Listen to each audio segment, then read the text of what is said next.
नमस्कार. सखी सह्याद्रीच्या आजच्या भागात मी स्वप्ना आपल्या सगळ्यांचं मनापासून स्वागत करते. विवाह समुपदेशन या विषयावर आपण मागच्या भागापासून चर्चा करतोय. आजच्या चर्चेला सुरुवात करण्यापूर्वी तुम्हाला सगळ्यांना सांगायचंय की 12 जानेवारी हा दिवस भारतीय युवा दिन म्हणून आपण साजरा करतो. कारण 12 जानेवारी म्हणजे स्वामी विवेकानंदांची जयंती. स्वामीजींनी खूप छान म्हटलंय की अहंकार आणि आत्मविश्वास याच्यामधला फरक ओळखणं खूप अवघड असतं.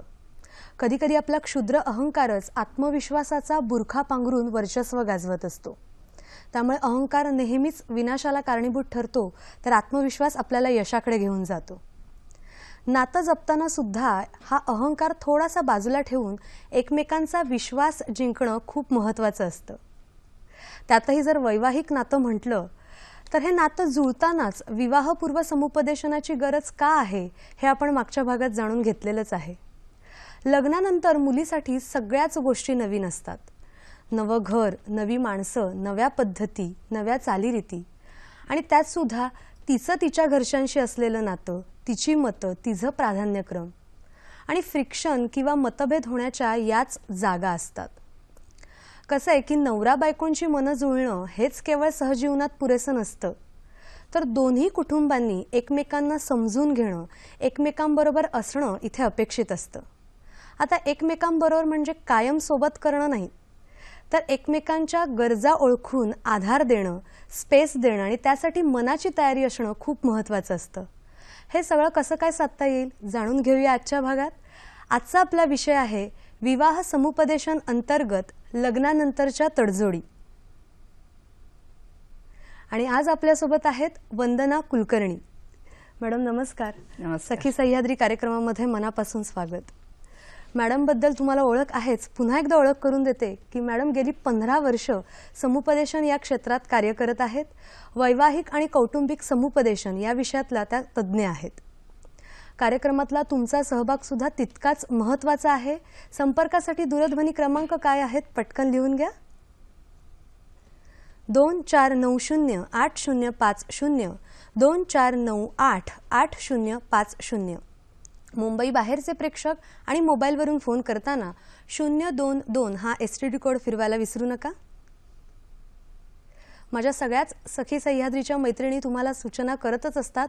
मी सुद्धा एक विनंती वजा सूचना करणार आहे की प्रश्न विचारताना आपलं नाव तुम्ही सांगू नका, कारण का तुमचं नाव मी ऑलरेडी सांगणार आहेच. या व्यतिरिक्त प्रश्न विचारताना आपल्या दूरदर्शन संचाचा आवाज थोडा कमी ठेवा, म्हणजे आपला आवाज आमच्यापर्यंत अतिशय व्यवस्थित पोहोचू शकेल.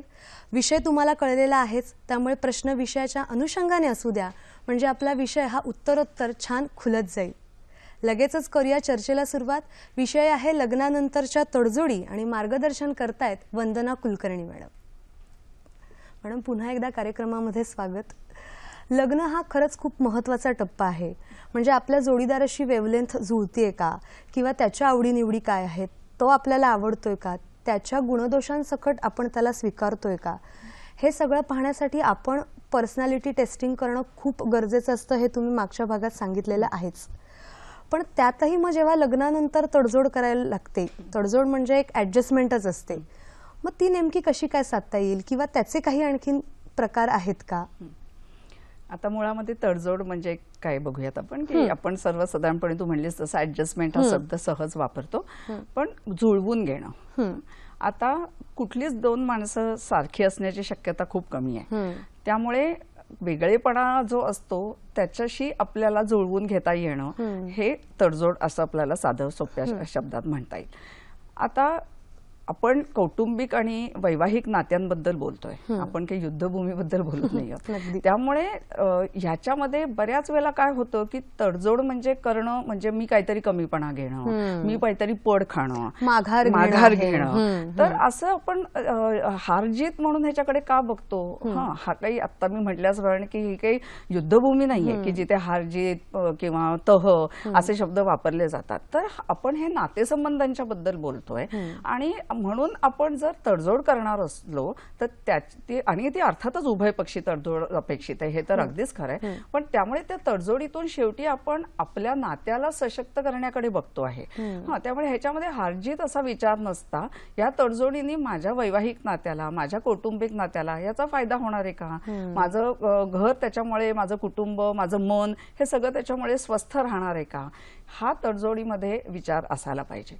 आता आपण जेव्हा म्हणतो की कुठली दोन माणसं म्हटली की तडजोड ही आली, कारण दोन माणसांमधल्या वेगळेपणाशी जुळवून घेणं आत्ताच आपण म्हटलं, तसं बघायला गेलं तर तडजोडी कुठे नाही आहेत. म्हणजे आपल्याला कामाच्या ठिकाणी पण तडजोडी करायला लागतात, जगण्यातल्या पण तडजोडी आहेत, आणि हे अडॅप्टेशन मनुष्य आतापर्यंत करत आलाय, म्हणूनच तो आजपर्यंत इथे या ठिकाणी येऊन पोहोचलाय. पण आपल्याला आपले लग्नातल्या तडजोडी आपल्याला जास्त जाचक कशासाठी वाटतात, कारण तिथे आपल्याला 24 तास राहायचं असतं एकमेकांच्या सोबत, आणि 24 तास एकमेकांच्या सोबत राहत असताना आपल्याला वैयक्तिक पातळीवर पण तडजोडी करायला लागतात, आपल्याला वैवाहिक पातळीवर पण तडजोडी करायला लागतात, आपल्याला कौटुंबिक पातळीवर तडजोडी करायला लागतात, सामाजिक पातळीवर कराव्या लागतात, आणि आता दोघंही पती पत्नी बहुतांशी घरामध्ये कामानिमित्ताने घराबाहेर जात असल्यामुळे व्यावसायिक पातळीवरच्याही काही तडजोडी आहेत.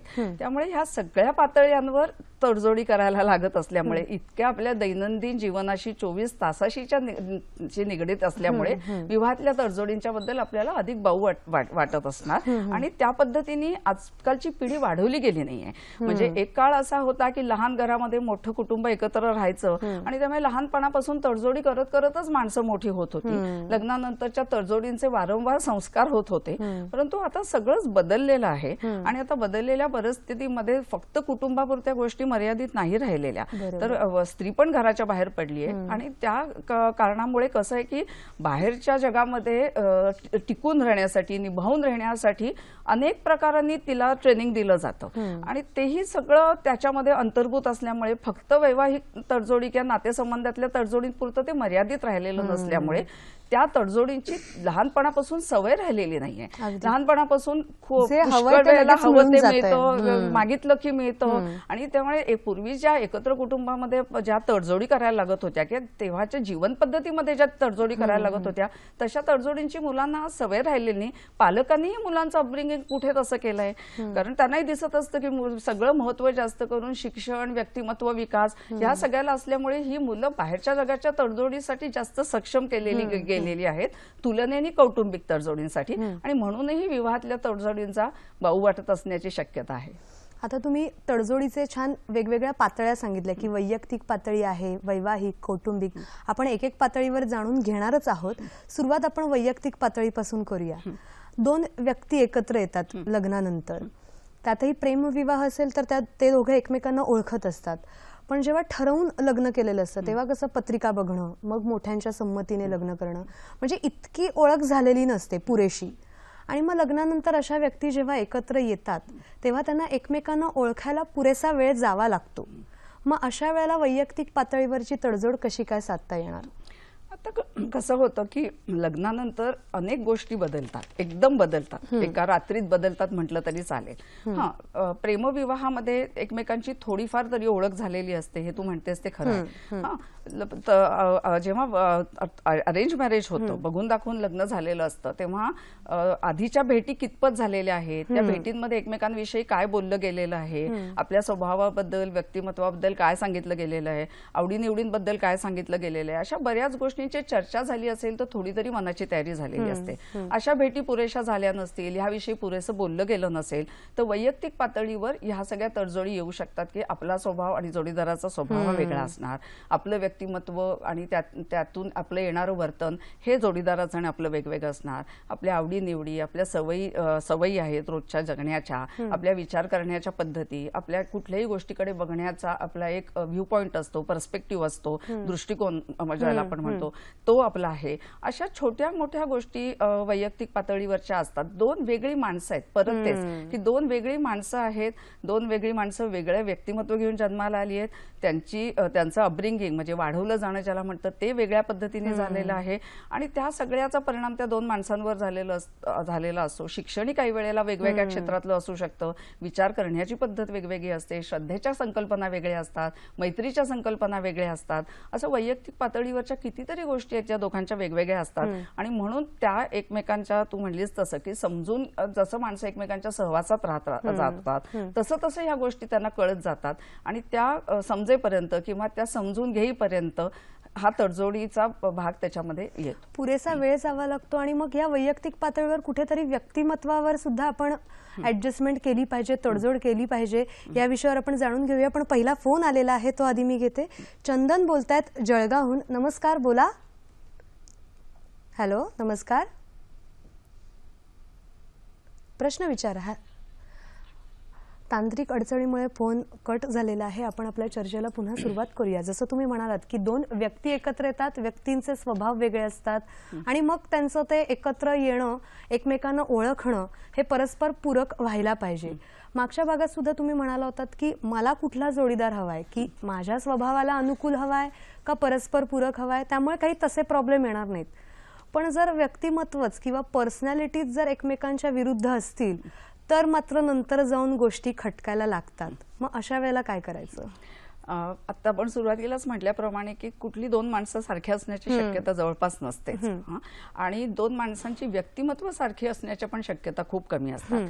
त्यामुळे कुठलीही माणसं साधारण 40 ते 50% पर्यंतच एकमेकांना कॉम्पॅटेबल ज्याला म्हणतो किंवा अनुरूप असू शकतात. बाकी जे असतं ते जुळवून घेण्याचा जो भाग आहे त्याच्यामध्ये परस्पर पूरक होणं म्हणजे कॉम्प्लिमेंटरी होण्याचा भाग असतो. आणि तिसरं तू जे म्हणतेस की जेव्हा दोन व्यक्तिमत्व पूर्णपणे वेगळी असतात तेव्हा एकमेकांच्या सोबत जे करायचं तीच तडजोड किंवा त्याला आपण कोपिंग म्हणू, पण ती तडजोड करताना ती जर कुरकुर न करता हसतमुखाने, आनंदाने किंवा समजून घेऊन केली तर ती जास्त योग्य पद्धतीने होऊ शकते, नातेसंबंध किंवा एकमेकांना न दुखावता. जसं तुम्ही म्हणालात की माघार म्हणजे तडजोड नाहीये, तर एकमेकांना समजून घेणं म्हणजे तडजोड आहे. त्यामुळे नातं नक्कीच शक्य होऊ शकतं. पुढचा फोन आलेला आहे, तो आपण घेऊया. भारत वावळ बोलतायत डोंबिवलीहून. नमस्कार, बोला. नमस्कार मॅडम. हॅलो. सखी संहितेमध्ये आजचा विषय खूपच छान आहे, याबद्दल सखी संहिता धन्यवाद देतो. धन्यवाद. प्रश्न असतो की लग्न जमवण्यापूर्वी मुलगा आणि मुलगी यांच्याविषयी जे चर्चा होते, अपेक्षा असतात, त्या भावी आयुष्य कसे घालवावे आनंदाने वगैरे, त्यांची काही स्वप्न रंगवली जातात. परंतु लग्न झाल्यानंतर या स्वप्नामध्ये काहीतरी विघ्न येतात. घरातील कुटुंबातील माणसाचे अनेक विचार असतात, ते भिन्न भिन्न असतात आणि मग नवीन मुलगा मुलींना तिथं राहणं किंवा अशक्य होतं. तर या प्रकारे जर आपली स्वप्ने जर भंग पावत असतील तर नवरा मुलींनी कशा प्रकारे वागावं आणि काय आपण आपले विचार काय सांगाल वगैरे याविषयी. धन्यवाद. धन्यवाद सर. लग्नापूर्वीची स्वप्न आणि लग्नानंतरचं सत्य याच्यामधला जेव्हा फरक समजून येतो तेव्हा नेमकं काय करावं असा त्यांचा थोडक्यात प्रश्न होता. खरं तर आपण मागच्या विषयामध्ये हे बोललो होतो की फक्त स्वप्नांवर आधारित एखादं लग्न ठरू नये. तर विचार करावा आणि वास्तवामध्ये आपल्याला कुठल्या कुठल्या गोष्टींना सामोरं जावं लागणार आहे याची चर्चा आधीच करावी. तिथल्या गोष्टी समजून म्हणजे त्या घरातली माणसं कशी आहेत, तिथल्या चालीरीती कुठल्या आहेत, कुठल्या पद्धतीच्या परंपरा त्या घरामध्ये पाळल्या जातात. इतकंच काय तर दैनंदिन रुटीन जे आपण ज्याला म्हणतो ते कसं त्या घरामधलं असतं, त्या घरामधल्या माणसांच्या ज्या नवीन येणाऱ्या व्यक्तीकडनं अपेक्षा काय आहेत, म्हणजे नवऱ्याच्या बायकोकडून असलेल्या अपेक्षा असणार, घरातल्या लोकांच्या सुनेच्याकडनं असलेल्या अपेक्षा असणार. तर ह्या सगळ्या आधीच बोलायच्या गोष्टी आहेत. स्वप्नरंजन आणि वास्तव ह्याच्यामधलं जे सगळं अंतर आहे ते ह्या वैचारिक चर्चांमधून ह्या सगळ्या गोष्टी समजून घेऊन जाणून घेऊन की नेमकं आपण कुठल्या स्वरूपाच्या कुटुंबात जाणार आहोत, कुठल्या स्वरूपाच्या घरामध्ये जाणार आहोत आणि तिथे आपल्याला काय तडजोडी करायला लागण्याच्या शक्यता आहेत आणि त्या माणसांच्याकडनंही आपण कुठल्या गोष्टी समजून घेण्याच्या दृष्टीने अपेक्षा करतोय की माझा हा स्वभाव आहे तर हा माझ्या सासरच्या लोकांनी समजून घ्यावा, मी अशी खूप श्रद्धाळू नाही, माझा म्हणजे किंवा माझ्या श्रद्धेच्या कल्पना वेगळ्या आहेत, तर तिथे मी गेल्यानंतर माझ्याकडनं काय जे घरातल्या चालीरीती असतील त्याच्यामध्ये हे मी इतपत करू शकीन, हे करणं मला म्हणजे श्रद्धेच्या कल्पनांमुळे पण नाही पण माझ्या रुटीनमुळे सुद्धा कदाचित मला इतक्या पद्धतीने ह्या गोष्टी पाळणं जमणार नाही. तर ह्याविषयीच्या बद्दल काय म्हणणं आहे त्या कुटुंबाचं, म्हणजे उभयपक्षी तडजोडी करण्याच्या दृष्टीने कोणत्या कोणत्या गोष्टी समजून घेतल्या पाहिजेत हे लग्नाच्या आधी बोलणं झालं तर आपल्या मनातली जी काही एक प्रतिमा असते जोडीदाराबद्दलची, कुटुंबाबद्दलची, तर त्या प्रतिमेला किमान तडा जाणार नाही आणि आपण आधीपासूनच या तडजोडी करायसाठी आपल्या मनाची तयारी करू. आपण हा कॉल घेऊ की मग मला जमणार आहे काय तडजोडी करायला, मग नसेल जमणार तर मग विचार करायला पाहिजे की पुढे जायचं काय स्थळाच्या बाबतीत. जेव्हा आपण कौटुंबिक पातळीवर तडजोडीचा विचार करतो तेव्हा जसं कुटुंबातल्या प्रत्येक व्यक्तीने त्या येणाऱ्या नवीन मुलीला ऍडजस्ट केलं पाहिजे, तसं मुलीने सुद्धा त्या कुटुंबाशी समरस व्हायला पाहिजे, नाही का? आपण या विषयावर आणखीन बोलणारच आहोत. कार्यक्रमात घेऊया छोटीशी विश्रांती. मेकिंग ऑफ सिरियल रात्र वणव्याची. नसे आग कोठे तरी रात्र पेटे, नसे आग कोठे तरी रात्र पेटे, ही रात्र वैराची, ही रात्र वणव्याची, ओ रात्र वैराची, ही रात्र वणव्याची, ओ वणवा कसा कुठे पेटला हा, जळले कुणी जाळले कुणाला, ही रात्र वैराची. मेकिंग ऑफ सिरियल रात्र वणव्याची प्रसारण 26 जानेवारी आणि 27 जानेवारी दुपारी 3:30 वाजता. पुनःप्रसारण याच दिवशी रात्री 8:30 वाजता फक्त सह्याद्री वाहिनीवर. विश्रांतीनंतर सखी सह्याद्री कार्यक्रमामध्ये पुन्हा एकदा स्वागत. विवाह समुपदेशन या विषयाअंतर्गत लग्नानंतरच्या तडजोडी याबद्दल आपण बोलतोय. विषय आहे कौटुंबिक पातळीवरची तडजोड. आपण आता विश्रांतीला जाण्यापूर्वी सुद्धा बोलत होतोच. लग्नानंतर दोन व्यक्ती एकत्र येत नाही तर दोन कुटुंब एकत्र येतात आणि मग मुलीसाठी सगळंच बदललेलं असतं. प्रेमविवाह असेल, ठरवून लग्न केलेलं असेल, तिच्या अगदी नावापासून ते सवयीपर्यंत जवळजवळ बदललेलं असतं. मग अशा वेळेला जसं तुम्ही म्हणालात की कुटुंबातल्या प्रत्येक व्यक्तीने तिला जुळवून घेतलं पाहिजे, ॲट द सेम टाइम त्या मुलीने सुद्धा त्या कुटुंबाशी समरस व्हायला पाहिजे. पण मग हा ताळमेळ साधायचा कसा नेमका? अवघडच असतो हा ताळमेळ, हे आपण पहिल्यांदा स्वीकारूया. कारण तू म्हणल्याप्रमाणे मुलीच्या नावगावापासूनच काय तर टूथपेस्ट पासून झोपायच्या चादरीपर्यंत आणि खाण्यापिण्याच्या पद्धतींपासून घरातल्या चालीरीतींपर्यंत सगळ्या गोष्टी एकदम बदलतात. ती एका ठिकाणी जिथे असते, जिथे तिची मुळं रुजलेली असतात, ती मुळं पूर्ण उखडली जातात तिथनं आणि नवीन ठिकाणी ते झाड आता लावायचं असतं. तर मी नेहमी असं म्हणते की नुसता खड्डा खणला आणि त्याच्यात ते झाड उभं केलं तर ते पुरेसं नसतं ना. तर ते झाड त्या खड्ड्यात उभं केल्यानंतर तुम्हाला माती लोटायची असते, त्याच्यावर पाणी शिंपायचं असतं, नंतर आपल्याला त्या झाडाला सूर्यप्रकाश, अवकाश पुरेसा मिळतोय ना हे बघायचं असतं. गरज पडली तर त्याला खत पण घालायचं असतं. मग हळूहळू आपण झाडाच्या बाबतीत सुद्धा बघतो की मग हळूहळू झाड कुठेतरी रुजायला लागतं आणि मुळं धरायला लागतं आणि ते मुळं जेव्हा धरतं, रुजतं तिथे, त्याच्यानंतरच ते हळूहळू फुलायला लागतं आणि मग ते तिथे म्हणजे त्या रुजलं त्या जागेमध्ये, नवीन जागेमध्ये असं आपण म्हणतो. तर हे इथं तर आपण माणसांबद्दल बोलतोय, माणसाच्या मनाबद्दल बोलतोय. त्यामुळे कुठल्याही ठिकाणी गेल्यानंतर ह्या सगळ्या तडजोडी उभयपक्षी होणं गरजेचं असतं. पुढला फोन आलेला आहे. किशोर नगरकर बोलतायत वरळीहून. नमस्कार, बोला. नमस्कार. काय दोघाही जणांनी तडजोड केली पाहिजे ही थेरी झाली, परंतु व्यवहारात तडजोड ही एका पक्षालाच नेहमी जास्ती करावी लागते. तर हे कसं करता येईल? आभारी आहे. धन्यवाद. तडजोड ही दोन्ही पक्षी गरजेची आहे असं तुम्ही म्हणताच आहात मगासपासून, पण त्यांचा प्रश्न जरासा वेगळा आहे की व्यावहारिक पातळीवर जेव्हा आपण विचार करतो तेव्हा कुठेतरी तडजोड एकाच बाजूने होते, तर मग हे कसं काय टाळता येईल? मला आधी असा प्रश्न पडला की व्यवहारात तडजोड नेहमी एकाच पक्षाला करायला लागते, म्हणजे नेमका कुठला पक्ष? हा, तर तुमच्या मनामध्ये वधू पक्षाला तडजोड करायला लागते असावा असं मी धरून चालते. वर पक्ष काय आणि वधू पक्ष काय, मला असं वाटतं की आता आपण 2014 मध्ये वावरतो आहोत, तर आपण आता खरं तर हे वधू वर ह्याच्यापेक्षा पलीकडे जाऊन सगळ्यांच्याकडे माणूस म्हणून बघायला लागायला पाहिजे.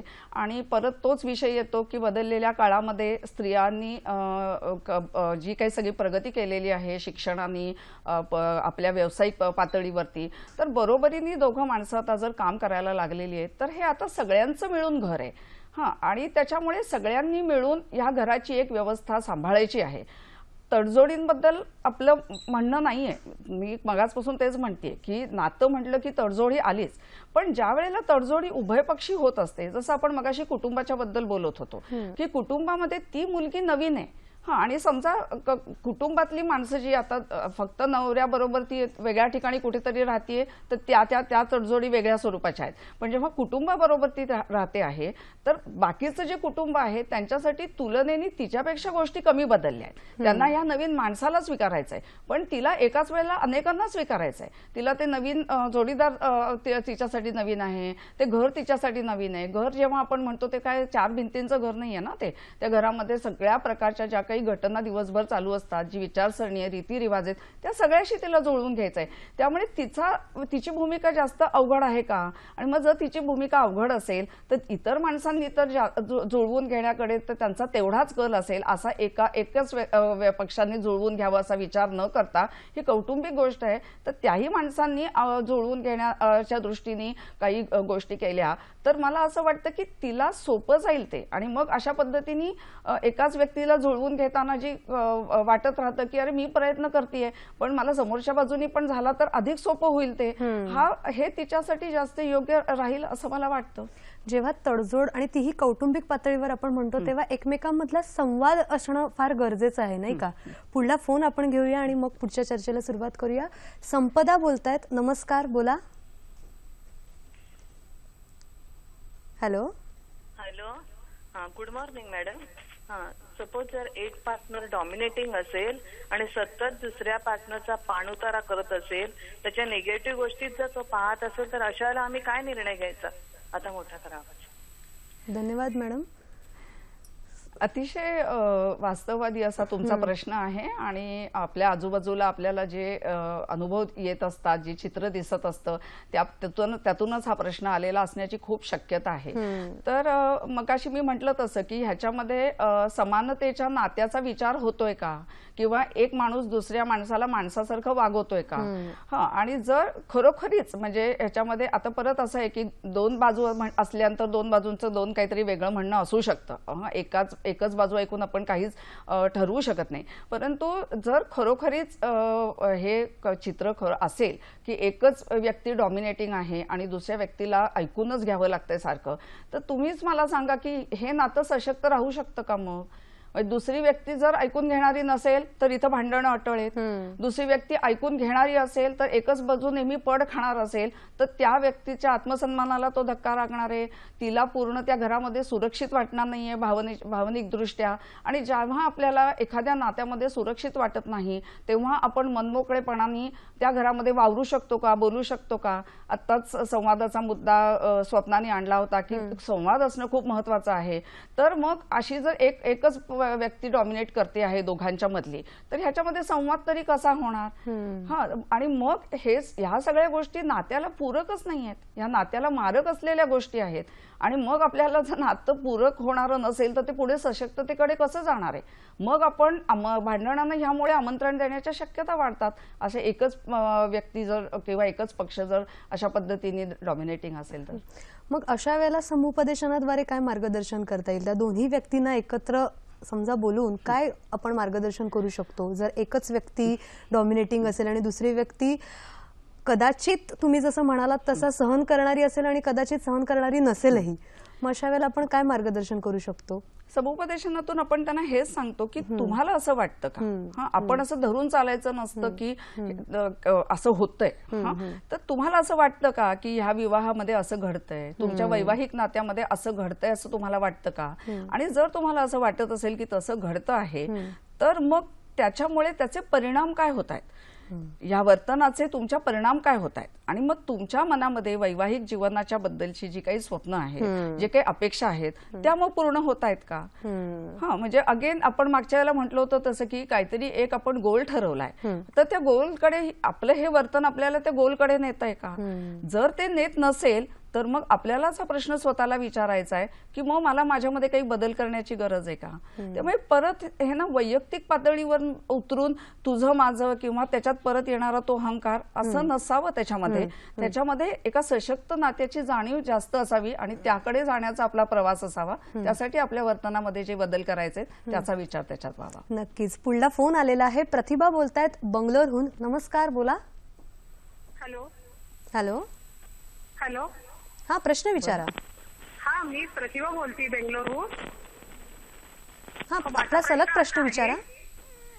माझा प्रश्न असा आहे की आईचा जर पुनर्विवाह झाला असेल तर मुलीच्या लग्नात काही अडचणी येतात का, हा माझा प्रश्न आहे.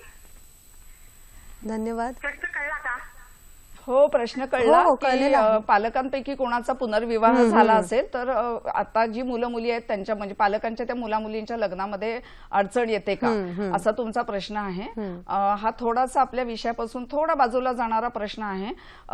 मागच्या ह्याच्यात तो जास्त चांगला गेला असता, पण तरी ठीक आहे, मी त्याचं उत्तर देते. येतात म्हणजे सर्वसाधारणपणे प्रश्न येतात, कारण आपल्या समाजाची मानसिकता या बाबतीमध्ये अजून जितकी खुली व्हायला पाहिजे, जितकी लवचिक व्हायला पाहिजे तितकी झालेली नाहीये. सतत आपल्या मनामध्ये अमुक एक गोष्ट आपण असे खूप त्या बाबतीत जजमेंटल आहोत की असं असं असेल तर ते योग्य, असं असं नसेल तर ते नाही. आणि मग सतत एक समाजाचंही दडपण आपण घेत असतो की अशा पुनर्विवाह झालेल्या पालकांच्या मुलीशी आपण जर लग्न करून तिला सून म्हणून घरी आणलं तर एकतर लोक काय म्हणतील, दुसरं म्हणजे मग तिच्यावरचे संस्कार कसे असतील, कारण तिच्याच घरामध्ये पुनर्विवाह झालाय त्यामुळे ती मग तिच्यावरचे संस्कार कसे असतील. आपल्या घरामध्ये येऊन ती काही प्रश्न निर्माण तर करणार नाही ना, किंवा आपल्या मुलाशी तिची भांडणं होण्याच्या शक्यता वाढणार नाहीत ना. अशा पद्धतीची एक धास्ती अशा पालकांच्या मनामध्ये असू शकते. तर त्यामुळे ह्या कारणास्तव हे प्रश्न येतात.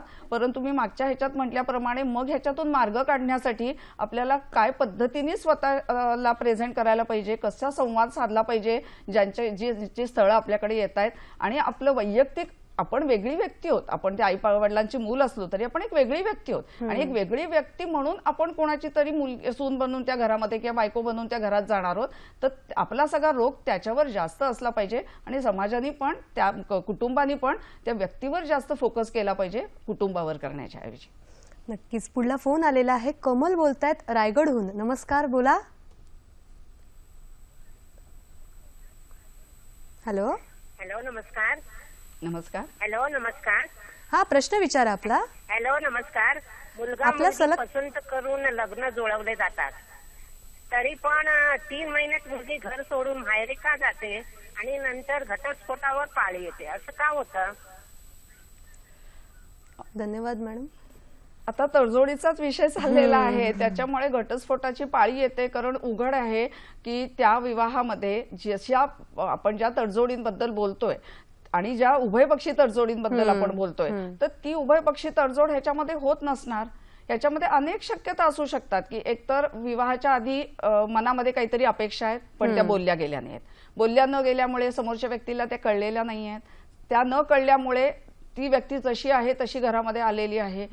दुसरं, ते बदल करण्यासाठी म्हणजे असं मेंदूच्या पातळीवर सुद्धा असे बदल काही झपाझप होत नाहीत.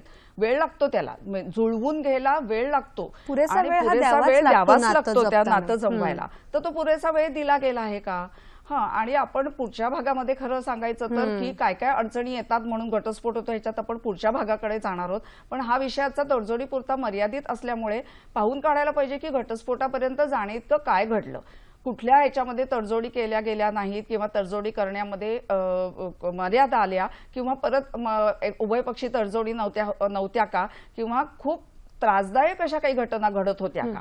तर ह्या सगळ्यावर ते अवलंबून आहे. एकच नुसतं तडजोड हा एकच फक्त मुद्दा असतो असं नाही. काही वेळेला तडजोडीचा खूप प्रयत्न होत असतो पण दुसऱ्या बाजूनी काहीतरी असं घडत असतं की ज्याच्यामुळे तडजोडी पुरेशा होत नाहीत. तसंही काहीतरी असू शकतं. वैवाहिक जीवनातील समस्या या विषयावर आपण पुढच्या भागात जाणून घेणारच आहोत.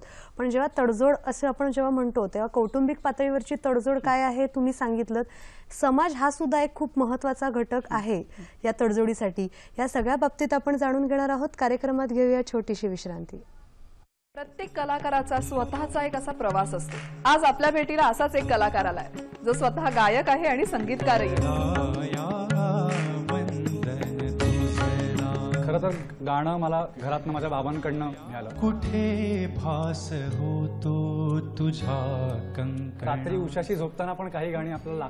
लागतात. तशी गाणी मला जर करता आली तर ते माझं खूप मोठं भाग्य समजून घ्या. पुन्हा कधी असाच खरा पाहिजे का बरा पाहिजे. तुला कोणता चेहरा पाहिजे, खरा पाहिजे का बरा पाहिजे. म्युझिक ट्रॅक दर शनिवारी सायंकाळी 7:30 आणि दर रविवारी दुपारी 2 वाजता. विश्रांतीनंतर सखी सह्याद्री कार्यक्रमामध्ये पुन्हा एकदा स्वागत. लग्नानंतरची तडजोड या विषयावर आपण आज चर्चा करतोय आणि मार्गदर्शन करतायत वंदना कुलकर्णी. कौटुंबिक पातळीवरची तडजोड तर सांगितलीच तुम्ही, पण जेव्हा समाज हा एक महत्त्वाचा घटक असतो, माणूस हा समाजाचा एक घटक आहेच आणि मग त्याला समाजाशिवाय जगणं नाही शक्य. मग जेव्हा सामाजिक पातळीवरची जेव्हा तडजोड आपण म्हणतो तेव्हा प्रत्येक कुटुंबाचं त्या समाजाशी असलेलं नातं खूप वेगळं असतं. मग हे सगळी तडजोड कशी काय साधता येईल सामाजिक पातळीवर. आता कौटुंबिक आणि सामाजिक अशा काही गोष्टी हातात हात घालून जातील. म्हणजे एखाद्या कुटुंबामध्ये माणसांची ये-जा खूप असते, पाहुणे मंडळींची ये-जा खूप असते, तर त्याच्यामुळे नातेवाईकांचं अधिक विस्तारित असं त्यांचं एक जग असतं. काही मुली अतिशय मुलं किंवा मुली अतिशय लहान कुटुंबामध्ये वाढलेली असतात. आई वडील आणि भावंड किंवा एखादंच भावंड त्याच्यामध्ये असतं. आई वडिलांचं कामाचं स्वरूप असं असतं की ती खूप व्यस्तता असते त्यांच्या कामामध्ये, त्यामुळे त्यांच्याकडे माणसांचं येणं जाणं किंवा अगदी सण समारंभासारख्या गोष्टी सुद्धा तुलनेने कमी होत असतात. आता सण समारंभाची गोष्टी जर कमी होत असतील तर परत माणसांचं येणं जाणं कमी होत जातं. नंतर प्रत्येक घराची संस्कृती एक वेगळी वेगळी असते. काही घरांमध्ये वाचन संस्कृती खूप असते, काही घरांमध्ये तशा पद्धतीची म्हणजे वेगळ्या प्रकारची संस्कृती असते. तिथे रोज गप्पा मारणं, एकमेकांशी मोकळेपणाने चर्चा करणं, अशा पद्धतीची संस्कृती असते. तर ह्या दोन्हीचं मिळून प्रतिबिंब आपल्याला नवरा बायकोंच्या वैवाहिक जीवनामध्ये पडताना दिसत असतं. पुढला फोन आलेला आहे. सुनीता अवतारे बोलतायत कोल्हापूरहून. नमस्कार, बोला. हॅलो. माझा प्रश्न आहे, शिक्षणाने आजकाल मुली आर्थिक स्ट्रॉंग झालेल्या आहेत आणि हॅलो हॅलो हॅलो हां माझा प्रश्न हॅलो हॅलो हॅलो आपला आवाज हॅलो तुमच्यापर्यंत व्यवस्थित पोहोचू शकत नाहीये. हॅलो हां मग थांबू काय. हॅलो हॅलो हॅलो काही तांत्रिक अडचणीमुळे त्यांचा आवाज व्यवस्थित पोहोचू शकत नाहीये. तुम्ही सामाजिक पातळीवरच्या तडजोडीबद्दल बोलत होतात. हां, तर आता त्यामुळे असं होऊ शकतं की म्हणजे माझ्याकडे मागे एक अशा पद्धतीची केस आली होती की दोघंही जण IT इंडस्ट्रीमध्ये काम करणारे आहेत आणि जोडीदार निवडायच्या वेळेलाच मुलांनी आईला सांगितलं होतं की तुला म्हणजे आपण जर ह्या क्षेत्रातलीच मुलगी बघितली तर मी जसा इतके तास घराच्या बाहेर असतो, जशा माझ्या डेडलाईन्स असतात किंवा कॉन्फरन्स कॉल्स काही वेळेला रात्री संध्याकाळी उशिराने असतात, तर अशा वेळेला थांबावं लागतं. तर हे सगळं सुनेच्या बाबतीमध्ये पण असणार, कारण तिथे मुलं म्हणजे पुरुष कर्मचारी म्हणून वेगळी वागणूक आणि स्त्री कर्मचारी म्हणून सवलती असं काही नसणार आहे. तर ह्या सगळ्या सकट आपल्याला तिला स्वीकारायला लागणार आहे. मी ह्या जगात वावरतोय त्यामुळे मला माहिती आहे या सगळ्या गोष्टी मी स्वीकारू शकतो, पण तुम्हाला या सगळ्या स्वीकारायला जमणार आहेत का. आणि त्यावेळेला प्रत्यक्ष रोज जगायला लागल्याशिवाय ह्यातल्या अडचणी लक्षात येत नाही. नंतर असं झालं की त्यांच्या घरामध्ये श्रावणामधला बऱ्याच घरी श्रावणामधला सत्यनारायण होतं आणि ते काय जे मोजके वार आपल्याला त्याच्यामधले मिळतात त्या श्रावण महिन्यामधले आणि गुरुजींची उपलब्धता हा पण विषय असतो. तर ज्या वेळेला हा श्रावणाचा सत्यनारायण करायचा ठरला तेव्हा सगळ्यांनी आधी कुटुंबांनी बसून की करायचं आहे, मग कुठली वेळ करूयात काय, असं सगळं मिळून एक दिवस ठरला. आता योगायोगाने असं झालं की त्याच वेळेला तिचं म्हणजे बॉसच्याही वरचा बॉस जो वेगळ्या शहरामध्ये राहणारा होता त्याचं नेमकं त्याच वारी ज्या दिवशी सत्यनारायण ठरला होता त्याच वारी येण्याचं अचानक ठरलं आणि असं सांगण्यात आलं की आता तुम्हाला म्हणजे कोणालाही तुम्हाला रजा जरी तुम्ही टाकल्या असल्या तरी घेता येणार नाहीत, कारण हा एकच दिवसासाठी ही व्यक्ती येणार आहे आणि या व्यक्तींच्या बरोबर काही महत्वाच्या मीटिंग्स होणार आहेत आणि त्यामुळे सुट्ट्या कॅन्सल झाल्या. सुट्टी कॅन्सल झाल्यानंतर तिने घरी हे सांगितलं की मी हे असं म्हटलं होतं की मी सुट्टी टाकली होती, पण अशी घटना झाली आणि माझा त्याच्यावर काही कंट्रोल नाहीये, ताबा नाहीये माझ्यावर. तर आता आपण काय करायचं? तर आधी एकदम घरात अशी आली की आता एवढं सगळं बोलून ठरवलं होतं ना, आणि हे काय फक्त आपल्यावर आहे का? ह्याच्यासाठी किती प्रकारच्या अरेंजमेंट्स कराव्या लागतात, गुरुजींची उपलब्धता हा त्यातला सगळ्यात महत्वाचा विषय होता. तर आता हे अचानक बदलल्यानंतर कसं काय करायचं? त्यामुळे थोडंसं त्याच्याबद्दलची एक नाराजी म्हणा अशी सगळी झाली. आणि तिलाही कळेना, नुकतंच लग्न झालं होतं, तिलाही कळेना की आता काय करायचं ह्या ह्याच्यात. इकडे तर रजा मिळत नाहीये, नोकरी शोधण्याचा तर विचारही करता येत नाही, आणि त्यांची अडचण तिला समजत होती, त्याच्यातनं काय मार्ग काढावा हेच तिला कळेना. अशा वेळेला ना, आणि त्यांचा मुद्दा असा पण होता की तू घरातली नवीन सून आहेस, आज ह्या निमित्ताने सगळेजण आपल्याकडे येणार आहेत, त्यांना तुला बघण्याची खूप उत्सुकता आहे, एवढा सत्यनारायण केला आणि तूच नाही, सगळे मला हा प्रश्न विचारणार, मी काय उत्तर देऊ? याला जोडूनच मी तुम्हाला असं विचारेन, आपल्याला फोनही आला होता कोल्हापूरहून, त्यांचा हाच प्रश्न होता की जर करिअर ओरिएंटेड मुली असतील तर त्या कुठेतरी वैवाहिक जीवनात कमी पडतात का? किंवा त्यांच्यामुळे, जसं आता तुम्ही म्हणालात की अचानक तिला कामाला जावं लागलं, त्यामुळे मग नातेवाईकांचा रोष किंवा नाराजी होऊ शकते, तर मग अशा वेळेला तुम्ही काय सांगाल? ते कमी पडतात असं नाही, त्यांची सगळी सर्कस होतीये. म्हणजे त्यांना हेही कळतंय की माझ्या कौटुंबिक जबाबदाऱ्या काय आहेत, त्यांना त्या जबाबदाऱ्या त्या नाकारतायत असंही नाहीये, पण त्याही जबाबदाऱ्या काही निभवायला सोप्या नाहीयेत ना. म्हणजे जितके श्रम, वेळ ही गोष्ट कामावर घेतली जातीये तितकी घरात पण घेतली जातीये. तर हे जुळवून घेण्यामध्ये जर परत आपण त्या कौटुंबिक तडजोडीकडे आलो की ह्या सगळ्या गोष्टी जर एकमेकांशी जुळवून घेण्यामध्ये सगळ्यांनीच तडजोड केली, म्हणजे आता मी जी घटना सांगत होते त्याच्यात त्या मुलाने पुढाकार घेतला. मग तो म्हणाला की आई आपण असं एक काम करूया त्याच्यामध्ये की ती एक एवढा प्रयत्न करू शकते की ती सकाळी जरी सत्यनारायणाला हजर राहू नाही शकली तरी ती एवढं सांगू शकेल की संध्याकाळी ती लवकरात लवकर याचा प्रयत्न करेल, आणि म्हणून तुझे संध्याकाळी जे कोण तीर्थप्रसादाला लोक येतील त्यांना तू सांग की सुनेची खूप इच्छा होती आज सकाळी येण्याची, पण असंच झालं, पण ती संध्याकाळी मात्र तुमच्यासाठी खास सवलत घेऊन आलेली आहे. कुठेतरी परिस्थितीशी जुळवून घेणं आणि हे सगळ्यांनी जुळवून घेणं, म्हणून म्हटलं की ह्याच्यामध्ये वैयक्तिक पण आलं, वैवाहिक पण आलं, सामाजिक आणि समाजालाही आपण सगळ्यांनी मिळून समाजाला आता सामोरे गेलो ना. आपण ह्याच्यामध्ये आपण वैयक्तिक टीका टिप्पणी केलीच नाही. अशा पद्धतीची ही वैयक्तिक टीका टिप्पणी असते ना, म्हणजे कसं होतं की पटकन एखादी गोष्ट मुलीच्याकडनं नाही जुळवून घेतली गेली, तिला अजून ते सवयीचं नाही झालेलं, तर पटकन असं एखाद्याला म्हटलं जातं आमच्या घरी हे चालत नाही किंवा आमच्या घरी पद्धत नाही, किंवा मुलीच्या काही वेळेला असं मनात येतं की हे काय आमच्या घरी असं कधी नव्हतं. तर हे आमचा शब्द म्हणजे आमच्यामध्ये नेमकं कोण आहे? हा आपणच सगळेजण आहोत ना. तर त्याच्यामुळे त्याच्याऐवजी जर आपण असं त्या मुलीची काय अडचण आहे ते समजून घेतलं, तिनेही ह्या घरातल्या नवीन चालीरीतींशी आपल्याला जुळवून घ्यायचंय ते समजून घेण्याचा प्रयत्न केला, तर आपल्याला मिळून सगळ्यांना मिळून हा प्रश्न सोडवायचा आहे असा जर कल असेल, ह्या शब्दाऐवजी आपलंसं करून घेणं जास्त आवश्यक आहे. पुढला फोन आलेला आहे, रुपाली शिंदे बोलतायत पुण्याहून. नमस्कार, बोला. हा नमस्कार, मी पुण्यावरून बोलते. तर माझा असा प्रश्न आहे, आपण एखादी अडचण म्हणलं, प्रेमविवाह झाल्या लग्नानंतर जर आपण एखादी अडचण सांगितली तर ते आधी पहिल्या लोकांचा असा प्रश्न असतो की तुमचं प्रेमविवाह झालं का, लव्ह मॅरेज झाले का, अरेंज मॅरेज झालं. तर आपण लव्ह मॅरेज करताना कोणती काळजी घेतली पाहिजे? का म्हणा असं निगेटिव्ह आज विचारत की आपलं प्रेमविवाह झाला असतं, लोक विचारतात प्रेमविवाह झालं का अरेंज मॅरेज झालं. तर आपण प्रेमविवाह झाला असतो तर खरंच अडचण निर्माण होतात, तर कोणती काळजी घेतली पाहिजे? धन्यवाद. प्रेमविवाह केल्यानंतर सुद्धा अडचणी येतात, तर मग अशा वेळेला कुठली काळजी घ्यावी? मला तुमच्या प्रश्नाचा रोख असा दिसला की कसं होतं, बऱ्याच ठिकाणी असं दिसतं की आई वडिलांना काही वेळेला हा प्रेमविवाह मंजूर नसतो. त्यांनी अनेक प्रकारे मुलींना सांगून बघितलेलं असतं की नाही आम्हाला हा पसंत, पण मुलं मुली त्याच्याबद्दल ठाम असतात आणि त्यामुळे ते लग्न होतं. आता लग्न झाल्यानंतर मगाशी स्वप्ना म्हणली तसं की आता काही फक्त जोडीदाराबरोबरच फक्त जुळवून घ्यायचं नाही, जोडीदारांबरोबर घ्यायचंच आहे, म्हणजे दोघांना एकमेकांबरोबर जुळवून घ्यायचंच आहे, पण कुटुंबाबरोबरही आता जुळवून घ्यायचं असतं.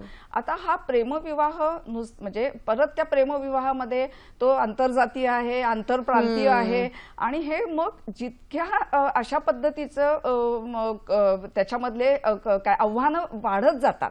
कारण आंतरजातीय असेल तर अनेक गोष्टी त्या दोन जाती वेगळ्या असण्याने बदलतात. आता आपण ह्याच्यातली अमुक एक जात चांगली वाईट उच्च नीच असं पण काही बोलत नाही. ओके, प्रत्येक जातीच्या काही पद्धती असतात, काही चालीरीती असतात, ठराविक पद्धतीने तिथली माणसं लहानाची मोठी झालेली असतात, त्यामुळे त्यांच्या काही सवयी असतात. तर ह्या सगळ्याशी आपल्याला जुळवून घ्यायचं असतं. आणि मग ह्या जुळवून घेण्यामध्ये प्रेमविवाद असं काही वेळेला होताना दिसतं की जर ती मुलगी कमी पडली त्या जुळवून घेण्यामध्ये तर पटकन असं म्हटलं जातं की बघा, किंवा आम्ही म्हणत होतो तेव्हा हां असं पटकन म्हटलं जातं आणि तो फार मग संवेदनशील विषय होऊन बसतो. तर त्यामुळे तुमच्या प्रश्नाचा रोख ह्याकडे असावा असं मला वाटतं. तर प्रेमविवाहामध्ये म्हणूनच फार महत्वाचं आहे की नवरा बायको एकमेकांच्या मागे ठामपणाने उभे राहतील, नवरा बायको एकमेकांना चांगल्या पद्धतीने सपोर्ट करतील. आणि ह्याच्यामध्ये नवऱ्याचा रोल जास्त महत्वाचा बनतो, कारण मुलगी जी आहे ती आपलं घर मागे टाकून त्याच्या घरी आलेली आहे. तिचा सपोर्ट मिळाला तर ह्या सगळ्याला सामोरं जाण्यासाठी तिच्या मनामध्ये धैर्य येतं. ती जास्त योग्य पद्धतीने योग्य म्हणजे स्वतःला त्रास करून न घेता ह्या तडजोडी करू शकते किंवा त्याचा कमी त्रास तिला होतो. आणि त्यांनी ती भूमिका बऱ्याच वेळेला तुम्हाला माहितीये का, कितीतरी वेळेला मला मुली येऊन सांगतात की लग्न झाल्यानंतर नवरा म्हणतो की लग्न आपल्या मनासारखं केलं ना, आता बाकीच्या गोष्टी तू सगळ्या त्यांच्या मनासारख्या कर, पण त्यांच्या मनाविरुद्ध हे लग्न मी केलं. असं कसं होऊ शकतं? लग्न दोघांचंही आहे ना. आणि तुम्ही जेव्हा हो म्हणण्याचा निर्णय घेतला, मग तुम्हाला जेव्हा जर असं वाटत होतं तर हे तुम्ही आधी सांगितलं का की लग्नच आपल्या मनाविरुद्ध झालं तर मग कौटुंबिक ह्याच्या बाबतीमध्ये मी काही बोलणार नाही, मग त्या सगळ्या तडजोडी तुला करायला लागतील. आणि कधी जर मुलांनी असं सांगितलं असेल तर मुली प्रेमाच्या भरामध्ये हो हो मी सगळं करीन, जुळवून घेईन असं पण करतात. आणि नंतर वास्तविक परिस्थिती जेव्हा येते सामोरं जाताना मग त्याच्यामध्ये अडचणी येतात. जोडीदाराकडून मानसिक आधार मिळणं खूप गरजेचं आहे. एक फोन आलेला आहे सखीचा, आपण तो घेऊया, बघूया काय म्हणते ती. बोला. नमस्कार. हॅलो. हॅलो. हॅलो. हा बोला. हॅलो मॅडम, माझा असा प्रश्न होता की आंतरजातीय विवाह झाला असेल, आंतरजातीय विवाह झाला असतो तर सगळ्यांना सांभाळून घेत असते, पण तिला कोणी सांभाळून घेत नाही, तर तिने कसं वागायचं?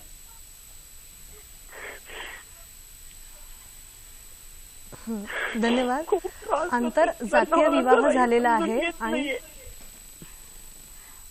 मला असं वाटतं की हा खूप वैयक्तिक प्रश्न आहे. आणि हा म्हणजे ज्या प्रसंगाला आणि घटनेला ही कुटुंब सामोरं जाते त्याच्यात बरीच वेदना आपल्याला दिसते आहे. आणि काही काळासाठी हा प्रश्न चाललेला दिसतो आहे आणि तो योग्य पद्धतीने हाताळला गेलेला दिसत नाहीये. तर तुमच्या भावना मी पूर्णपणे समजू शकते, परंतु अशा पद्धतीच्या कार्यक्रमामध्ये वैयक्तिक समुपदेशन फार कठीण बनतं. तर मला असं वाटतं की तुम्हाला शक्य झाल्यास ही केस जर समुपदेशकाकडे तुम्ही घेऊन गेलात तर ह्याच्यातनं काहीतरी अधिक योग्य मार्ग, अधिक उभयपक्षी चांगला मार्ग आपल्याला काढता येईल का. आणि आणखीन वेदनादायी, कारण नातं जर इतकं वेदनादायी होत असेल तर त्या नात्यामध्ये काय गंमत राहिली. तर त्यांच्या सांगण्यावरून परत तुमची एकच बाजू मला समजते आहे, परंतु ह्याच्यातून तुम्ही म्हणजे फोनवर बोलतानाही तुम्ही तुमच्या भावना रोखू शकत नाही आहात. त्या अर्थी खरंच काहीतरी मोठी समस्या ह्याच्यामध्ये असावी. तर मी तुम्हाला असं विनंती करीन की तुम्ही लवकरात लवकर समुपदेशकाचा सल्ला घेता आला, कारण समुपदेशक हा त्रयस्थ असतो आणि त्याच्याकडे ह्या विषयीचं सगळं ज्ञान पण असतं, ती स्किल्स पण असतात आणि तो मुख्य म्हणजे बाहेरून ह्या प्रश्नाकडे बघू शकतो आणि उभयपक्षी योग्य असं मार्गदर्शन करण्याचा तो प्रयत्न करू शकतो. तर मला असं वाटतं की तुम्ही समुपदेशकाचा सल्ला घ्यावा. आपण मगाशी म्हणालात की करिअर ओरिएंटेड मुली असतात, तुम्ही एक उदाहरणही दिलं. आणि आज काळाची गरज म्हणून किंवा करिअर म्हणून मुली सुद्धा नोकरी करतात. लग्नानंतर सुद्धा मग त्यांचं ते रुटीन चालूच राहतं. मग अशा वेळेला घरातल्या जबाबदाऱ्या, नोकरीच्या वेळा, हे सगळं सांभाळताना दोघांनी सुद्धा, जोडीदाराने सुद्धा तितकाच तिला मदत करणं किंवा सपोर्ट करणं खूप गरजेचं असतं. मग हे सगळा मेळ कसा काय साधायचा? मगाशी मी म्हटल्याप्रमाणे की हा मेळ साधणं खरोखरीच अवघड आहे आणि इथे आपण काळाबरोबर बदलण्याची खूप गरज आहे.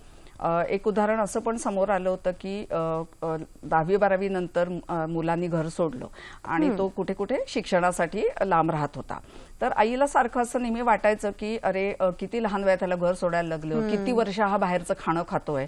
आणि ज्या वेळेला तो त्याच्या जिथे तो नोकरी करत होता तिथे तो स्थिरस्थावर झाला, त्याच्यानंतर ते आई वडील त्या गावातून त्याच्या घरी राहायला आले. आणि ते मग आईच्या मनामध्ये ती खूप अशी एक प्रकारची अपराधी भावना होती की अरे इतके वर्ष आपण आपल्या मुलाला खाऊ घालू नाही शकलो, म्हणून त्यांनी त्या स्वयंपाकघराचा चार्ज घेतला आणि तो कामावर जायचा. मग सकाळ संध्याकाळ त्याच्यासाठी खाऊ पिऊ सगळं अशा पद्धतीने ते घर त्याचं घर त्यांनी ताब्यात चालू ठेवलं. पुढे अर्थातच त्या मुलाचं लग्न झालं. लग्न झाल्यानंतर काय झालं, त्यांनी त्याच्याच फील्डमधली मुलगी केली आणि त्याच्यामुळे त्याच्याचसारखी ती पण सकाळी लवकर घर सोडायची, उशिरा घरी यायची. आणि त्या सासूबाई तिला म्हणाल्या की नाही ठीक आहे, आता मी सांभाळते ना सगळं स्वयंपाकघर, तू काही काळजी करू नकोस. आणि ते म्हणजे त्यांना जी मदत त्याच्यामध्ये लागत होती ती म्हणायची तुम्ही मला सांगा, मी घरात असेल तेव्हा जी काही मदत असेल ते मी तुम्हाला करीन. नंतर असं झालं की गावी काही अशा डेव्हलप झाल्या, त्यांच्या डेव्हलपमेंट झाल्या, जमिनीचा व्यवहार असेल काही, तर त्यांना वरचेवर गावाला जायला लागलं आणि त्या एकदा गेल्या गावाला की 1.5-2 महिने येऊ शकत नव्हत्या. आता पंचायत अशी झाली की ती सकाळचं नाश्ता आणि रात्रीचं जेवण हे सांभाळत होती, पण दुपारच्या जेवणाच्या वेळेला एकत्र कुटुंब होतं त्यामुळे घरामध्ये इतर पण मंडळी होती, तर दुपारच्या जेवणाचं काही तिला ते जमेना.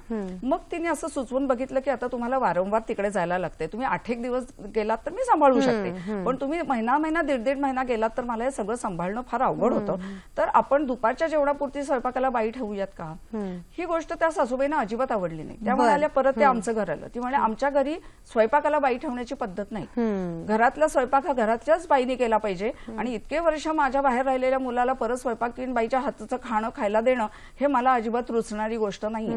तुला असं वाटत असेल तर तू स्वतःसाठी ठेव, त्या स्वयंपाक बाईने केलेला स्वयंपाक तू खा, पण माझं कुटुंब ते नाही खाणार.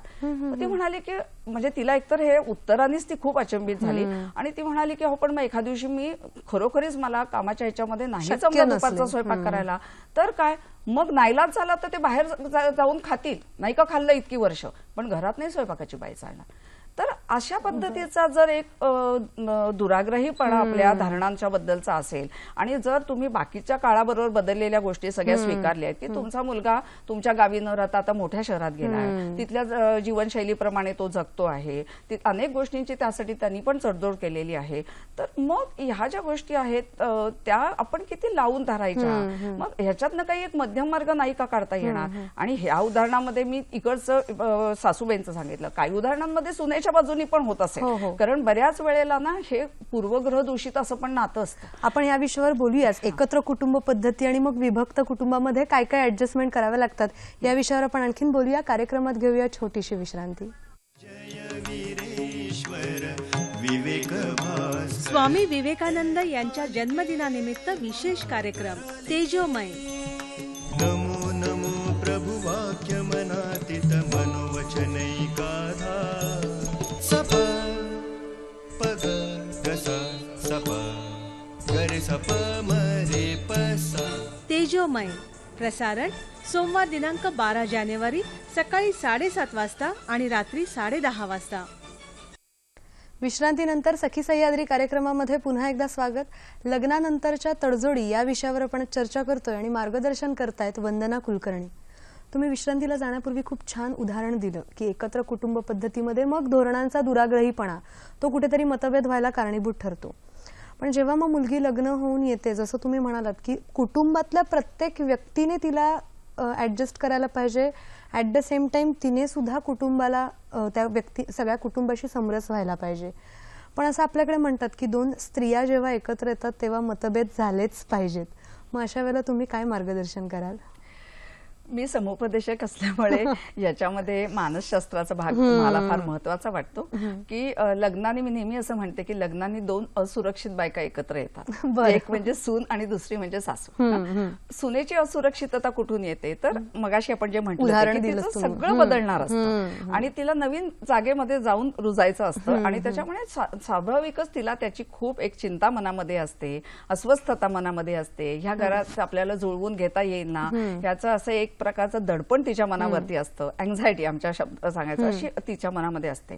सासूला असं वाटत असतं की अरे बापरे, आतापर्यंत स्वयंपाकघर किंवा घर हा माझा ताबा होता. तिचा ती अखत्यारीतली ती बाब होती. आता त्याच्यात एक दुसरी व्यक्ती येणार आहे. आता ही दुसरी व्यक्ती आपल्याशी कशी जुळवून घेईल आणि मग माझं या घरातलं महत्व त्याच्यामुळे कमी होईल का? आपल्याकडे वानप्रस्थाश्रमाची अतिशय सुंदर संकल्पना आहे की नवीन युनिट फॉर्म झालं की आपण वानप्रस्थाश्रमात म्हणजे हळूहळू डिटॅचमेंटची प्रोसेस सुरू करावी. वानप्रस्थाश्रमाचा अर्थ डिटॅचमेंट असा होतो. पण आणि आपण मग आपल्या कुठल्या वैयक्तिक उद्योगांमध्ये स्वतःला गुंतवून घेतलं असता सारखं सारखं आपल्या घराकडे लक्ष जाणार नाही, कारण नवीन सोनेच्या काही नवीन पद्धती घरामध्ये येणार आहेत. तर तिथे असं दिसतं आपल्याला की त्या तडजोडींच्या मध्ये दोन बायका जेव्हा अशा पद्धतीने अँक्शस असतात आणि तिला मग आपला ताबा जाणार ही जशी तिच्या मनामध्ये भीती असते, पॉझिटिव्हनेसचा पण भाग आहे. ती मुलाला खूप जवळ असते, आई ही मुलाला खूप जवळ असते आणि मग आता ही आपली मुलाची बायको आल्यामुळे मग मुलगा आपल्याला पहिल्यासारखा विचारेल का, दुरावणार तर नाही का, अशी तिच्या मनातली भीती असते. आणि अशा पद्धतीने जेव्हा दोन अस्वस्थ असलेली किंवा चिंतायुक्त असलेली माणसं जेव्हा एकत्र येतात तेव्हा त्यांचे नॅचरली ते खूप डिफेन्सिव्ह मोडमध्ये जातात. म्हणजे आपला बचाव करण्याकडे त्यांचा जास्त कल असतो. आणि ह्याच्यातून बरेच वेळेला सासू सुनेच्या नात्यामध्ये जे संघर्ष आपल्याला झालेले दिसतात ते त्याच्यातून झालेले दिसतात. पण मला असं वाटतं की मगाशी तू संवाद म्हणलीस, मी पुढे जाऊन असं म्हणेन की चतुराईचा संवाद जर आपण एकमेकांच्या सोबत करू शकलो तर ह्या प्रश्नातून कसा मार्ग काढता येतो ह्याचं उदाहरण मी नंतर घेते. नक्की नक्की. पुढला फोन आलेला आहे. संध्या ओझा बोलतायत. नमस्कार, बोला. नमस्ते, आप दोनों को ही मेरा नमस्ते. मैं संध्या ओझा दहीसर मुंबई से बोल रही हूँ और मेरा प्रश्न ये है कि मेरी बेटी, हम लोग गुजराती ब्राह्मण हैं और प्रोटेस्टेंट तमिल कन्वर्टेड क्रिश्चियन से शादी कर रही है. मतलब तो आगे शादी में स्मूथ शादी होने के लिए क्या हमें ध्यान में रखना चाहिए, आगे चल के कोई प्रॉब्लम ना आनी चाहिए जैसे. धन्यवाद. मगाशी जसं तुम्ही म्हणालात की आंतरजातीय विवाहाचा तुम्ही मुद्दा घेतलेलाच होता, हा आंतरप्रांतीय विवाहाचं उदाहरण आहे हे. तर यावेळेला तुम्ही काय मार्गदर्शन करणार पुढे वैवाहिक जीवन सुखी होण्यासाठी? ये अंतरधर्मीय भी है क्योंकि आप लोग कह रहे हैं आप गुजराती ब्राह्मण हैं और ये जो है वो क्रिश्चियन है. तो मुझे ऐसे लगता है कि इसका इतना शॉर्ट में आंसर देना बहुत डिफिकल्ट है क्योंकि इसमें काफी सारी एडजस्टमेंट्स हैं. तो मुझे ये समझना चाहिए कि ज्यादा डिटेल में इसके जाना चाहिए और दोनों को समझाना चाहिए कि दोनों को इनमें क्या क्या एडजस्टमेंट करनी है, क्योंकि सारी चीजें इसमें बदलने वाली है.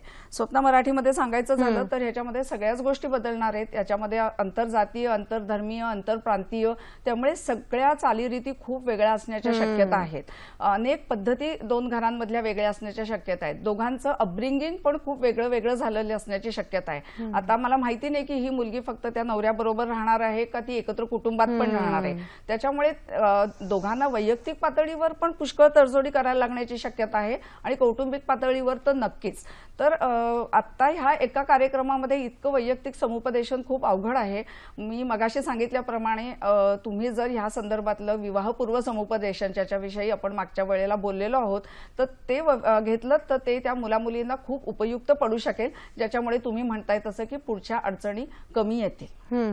नवरा बायको आणि एकत्र कुटुंब त्यांच्या कुटुंबाला सुद्धा हे विवाहपूर्व समुपदेशन नक्कीच गरजेचं आहे, उपयोगी पडू शकेल. तुम्ही मगाशी एकत्र कुटुंब पद्धतीचं उदाहरण सांगणार होतात की चतुराईने संवाद साधण्याची कला दोघींकडे असली पाहिजे, म्हणजे नेमकं काय? म्हणजे मला एक जण अशा सांगत होत्या की आता जी सासू झालेली आहे ती त्यांची बालपणापासून मैत्रीण आहे आणि ती त्यांना पहिल्यापासून ओळखत होती आणि तिला माहिती होतं की म्हणजे ती काही अशी खूप जुळवून घेणाऱ्यातली किंवा अशी ती खूप स्ट्रॉंग पर्सनॅलिटी होती, तिची काही अशी ठाम म्हणणी होती. पण जेव्हा प्रत्यक्ष ती त्या घरी गेली तेव्हा तिच्या असं लक्षात आलं की त्या सासू सुनेंचं फारच छान चाललंय. आणि मग तिची अशी तिला खूप उत्सुकता वाटली की अरे काय म्हणजे कसं काय हे कुठून हे झालंय. म्हणून तिने सुनेला विचारलं की अगं हिला मी खूप लहानपणापासून ओळखतेय आणि आज तुमच्या घरामध्ये तुमच्या दोघींचं एवढं छान नातं बघून मला खूप छान वाटलं, तर हे कसं काय तुम्ही जमवलंय?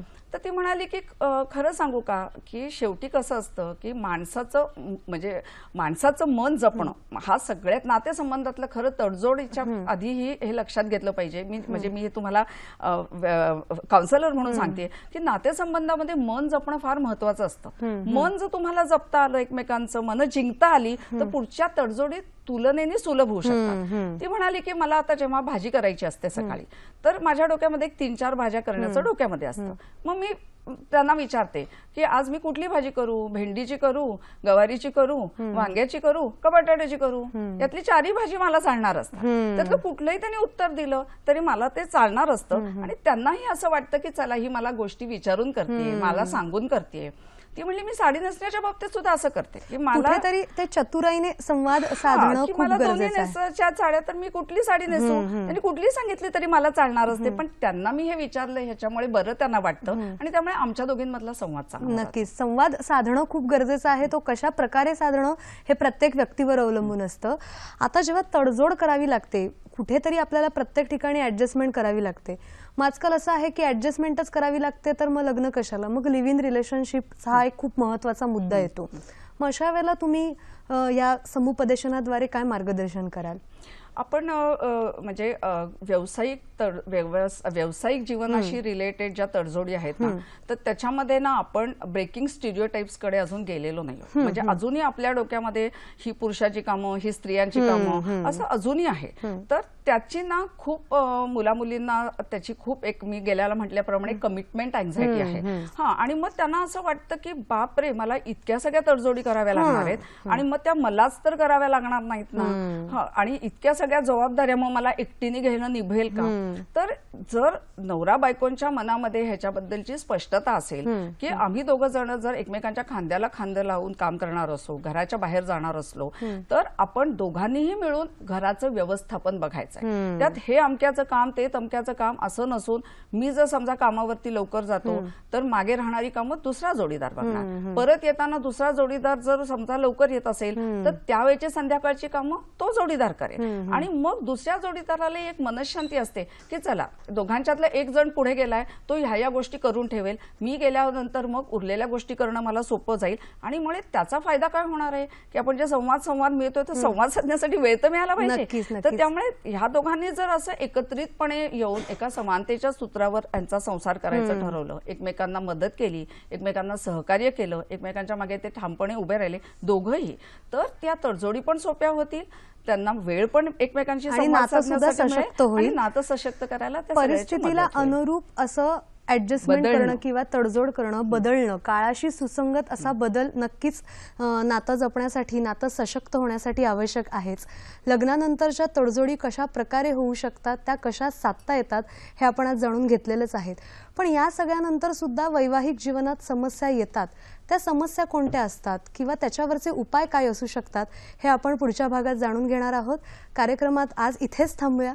मॅडम, तुम्ही इथे आलात आणि वेगवेगळ्या पातळीवरच्या तडजोडी वेगवेगळ्या उदाहरणांद्वारे तुम्ही छान उलगडून दाखवल्यात. त्याबद्दल खरंच सखी सह्याद्री परिवारातर्फे तुमचं मनापासून धन्यवाद. धन्यवाद.